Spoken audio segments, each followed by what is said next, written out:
கிறிஸ்துவில் பிரியமானவர்களே, ஆண்டவராகிய இயேசு கிறிஸ்துவின் நாமத்தில் உங்களை வாழ்த்துகிறேன்.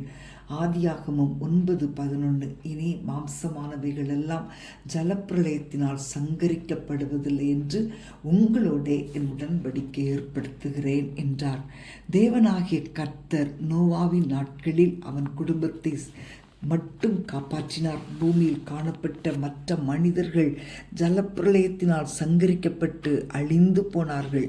ஆண்டவர் எப்போதுமே நல்லவராகவும் நன்மை செய்கிறவராகவும் இருக்கிறார். மனிதர்கள் அழிக்கப்பட்டதை பார்த்த அவருடைய இருதயம் மிகவும் துக்கத்தினால் நிறைந்தது. ஆகவே அவர் உடன்படிக்கை செய்தார். ஒரு வில்லை மேகத்தில் வைத்தார். அந்த வில் மேகத்தில் தோன்றும் போது அவர் தம்முடைய உடன்படிக்கை நினைவு கூறுகிறார்.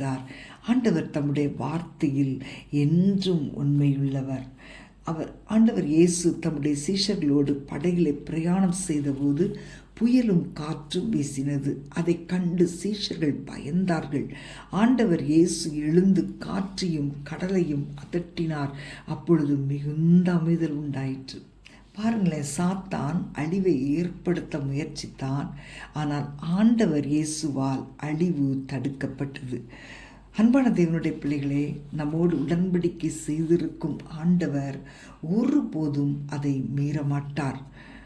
ஆகவே ஆண்டவர் இந்த உலகத்தை ஆக்கினைக்குட்படுத்த தம்முடைய குமாரனை அனுப்பாமல் அவர் மூலமாக நாம் ரட்சிக்கப்படுவதற்கே அவரை அனுப்பி அவருடைய இரத்தத்தின் மூலமாக நம்மோடு உடன்படிக்கை செய்திருக்கிறார்.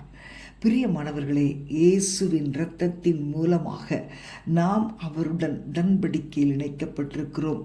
ஆகவே நமக்கு அழிவுக்கு மாறாக ஜீவன் கிடைக்கிறது. நாம் ஜெபிப்போமா? அன்பின் ஆண்டவரே, உம்மை துதிக்கிறோம் அப்பா. எங்களோடு பண்ணின உடன்படிக்கைக்காக நன்றி அப்பா.